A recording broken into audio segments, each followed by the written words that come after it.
சித்தி ஜோதிடர் கீதாவின் இனிய வணக்கம். நாளை வெள்ளிக்கிழமை ஐப்பசி மாதம் பௌர்ணமி நாளில் வரக்கூடிய அன்னாபிஷேக விழா.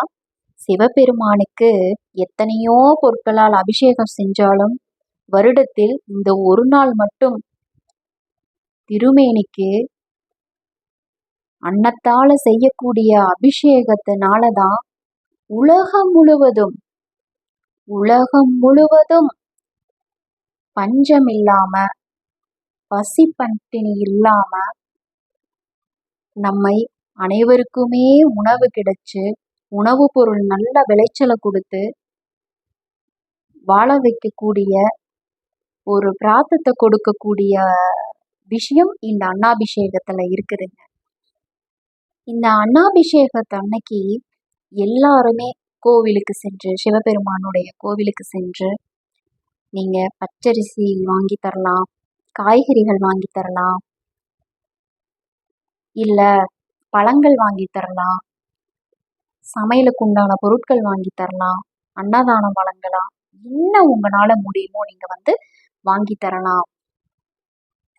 அதே போல கோவிலுக்கு எங்களால போக முடியல அப்படிங்கிறவங்க வீட்டிலேயே நாங்க சிவலிங்கம் வச்சு வழிபாடு பண்ணிட்டு இருக்கிறோம், நாங்க வீட்டுல வச்சு பூஜை பண்ணலாமா அப்படின்னா தாராளமா வீட்டுல வச்சு நீங்க சிவபெருமானுக்கு, அதாவது வெள்ளியில வச்சிருக்கீங்களோ இல்ல தங்கத்துல வச்சிருக்கீங்களோ பித்தளையிலையோ செம்பிலையோ ஸ்படிகம் இதுல இருக்க சிவலிங்கத்துக்கு மட்டும்தான் நீங்க அபிஷேகம் பண்ணி ஆராதனை பண்ணி நீங்க அன்னத்தால அபிஷேகம் பண்ணி வழிபாடு செய்ய வேணும். மற்ற இந்த பிளாஸ்டிக்ல அப்புறம் இந்த மோல்டு இந்த அழகுக்காக நம்ம வச்சிருக்கிறோம் இல்லைங்களா, அதுக்கு நீங்க அபிஷேகம் பண்ணக்கூடாது. பண்ணினாலும் பிரயோஜனம் கிடையாதுங்க. அப்படி நீங்க வீட்டுல வச்சு சிவலிங்கத்துக்கு நீங்க பூஜை பண்றீங்க அப்படின்னா ஃபர்ஸ்ட் சுத்தமான தண்ணீரால நீங்க அபிஷேகம் பண்ணிக்கணும். அடுத்து பால் அபிஷேகம், அடுத்து தயிர் அபிஷேகம், அடுத்து பன்னீர் அபிஷேகம், அடுத்து விபூதி அபிஷேகம், அடுத்து சந்தன அபிஷேகம், அடுத்து இளநீர் அபிஷேகம். இந்த அபிஷேகம் எல்லாம் முடிச்சுட்டு பச்சரிசி சாதம் முதல்ல நீங்க செய்து நல்லா ஆரம்பிச்சிடணும். ஆரம்பிச்சதுக்கு அப்புறம் இத்தனை அபிஷேகம் பண்ணி முடிச்ச உடனே அந்த சிலை எந்த அளவுக்கு இருக்கோ அது நீங்க பார்த்து ஓரளவுக்கு அதுக்கு உண்டான நீங்க அந்த சாதத்தை செஞ்சுக்கணும். அதுக்கப்புறம் நீங்க சிவலிங்கத்தை நீங்க ஃபர்ஸ்ட் கீழ்பாகத்துல இருந்து அதுக்கப்புறம் மேல் பாகத்து வரைக்கும் நீங்க கொண்டுட்டு போகணும். எப்பவுமே அந்த கீழ்பாகத்துல இருந்து நீங்க அப்படியே சாதத்தால் அப்படியே மேல வரைக்கும் அப்படியே கொண்டுட்டு போய் அந்த அன்னத்தாலேயே ஃபுல்லா நீங்க அபிஷேகம் செய்யணும். அதை அப்படியே விட்டுறணுங்க. அப்படியே விட்டுட்டு அதன் பின்பு நீங்க என்ன ஒரு அலங்காரம் பண்ணணுமோ நீங்க அலங்காரம் பண்ணலாம். பண்ணி முடிச்சதுக்கு அப்புறம் சிவபுராணம் நீங்க 21 முறை நீங்க சிவபுராணம் பாராயணம் பண்ணி வழிபாடு செஞ்சு மதியம் என்ன பண்ணீங்கன்னா மதியத்து வரைக்கும் அந்த ஒரு காலையில பூஜை பண்றவங்க மதியத்து வரைக்கும் விட்டுட்டு மதியம் என்ன பண்றீங்க அப்படின்னா அந்த லிங்கத்தினுடைய இடைப்பகுதி, கீழ்ப்பகுதியும் இல்லாம மேல் பகுதி இல்லாம இடைப்பகுதியில் இருக்கிற உணவை மட்டும் எடுத்து நீங்க சாப்பிட்டுக்கலாம். நீங்க குடும்பத்துல இருக்கிறவங்க எல்லாருமே அருந்திக்கலாம். அடுத்தது கீழ்பாகத்துல இருக்கிற உணவை எடுத்து நீங்க பறவைகளுக்கோ அல்லது விலங்குகளுக்கோ நீங்க அதை சமர்ப்பணம் பண்ணணும். இல்ல நீங்களே அருந்துற மாதிரி இருந்தாலும் அருந்திக்கலாம். இருந்தாலும் பிற உயிர்களுக்கு கொடுப்பது அப்படிங்கிறது மிக சிறப்பு. திருப்பி அந்த மேல் பகுதியில இருக்கிற சாப்பாட்டை நீங்க மாலை நேரம் எடுத்து திருப்பி நீங்களே அருந்திக்கலாம், நீங்களே சாப்பிட்டுக்கலாம். பூஜைக்கு பயன்படுத்திய காய்கறிகள் பழங்கள் இது எல்லாமே நீங்களும் உபயோகப்படுத்திக்கலாம், இல்ல மற்றவங்களுக்கும் தானம் கொடுக்கலாம். பொதுவாகவே நீங்க வீட்டுல வச்சு அலங்காரம் பண்ணின எல்லாமே குடும்பத்துக்குள்ள இருக்கிறவங்க சாப்பிட்டுக்கிறது ரொம்ப ரொம்ப நல்லது. இல்ல படைக்கப்பட்ட பொருட்கள் நீங்க ஏதாவது அன்னதானத்துக்குன்னு படைச்சிருக்கீங்க இல்லையா, அதை மற்றவர்களுக்கு தானம் கொடுங்க. வீட்டுல வச்சு பூஜை சிவலிங்கம் இல்லை அப்படிங்கிறவங்க நீங்க பக்கத்துல இருக்கிற சிவபெருமானுடைய ஆலயம் சென்று நான் சொன்னது போல நீங்க அரிசி உங்களால எவ்வளோ வாங்கி தர முடியுமோ ஒரு 1/2 கிலோ கூட வாங்கி தரலாங்க. 10 மூட்டை எடுத்து தரவங்களும் எடுத்து தரலாம். உங்களுடைய வசதி வாய்ப்புக்கு ஏற்ப நீங்க வந்து பண்ணி கொடுத்து சிவபெருமானுடைய அருளை பரிபூர்ணமா பெறுங்க. சரி, ஏன் நம்ம வந்து இந்த மாதத்துல அதுவும் வந்து சாப்பாட்டால ஏன் வந்து அன்னத்தினால ஏன் அபிஷேகம் பண்றோம் அப்படிங்கிறதுக்கு நம்ம வந்து ஒரு காரணம் இருக்கும் இல்லையா, ஒரு ஐதீகம் இருக்கு இல்லையா. அதுக்கு என்ன காரணம் அப்படின்னு பார்த்துக்கிட்டீங்க அப்படின்னா, முழுக்க சந்திர பகவானுடைய கதை தான். நம்ம எல்லாத்துக்குமே தெரிஞ்சதான். அதாவது அஸ்வினிலேருந்து ரேவதி வரைக்கும் வந்து நம்மளுடைய ஆஹ் நட்சத்திரங்கள் வந்து யாரு, சந்திரனுக்கு மனைவி தான். அந்த 27 நட்சத்திரங்களுமே வந்து மனைவி தான்.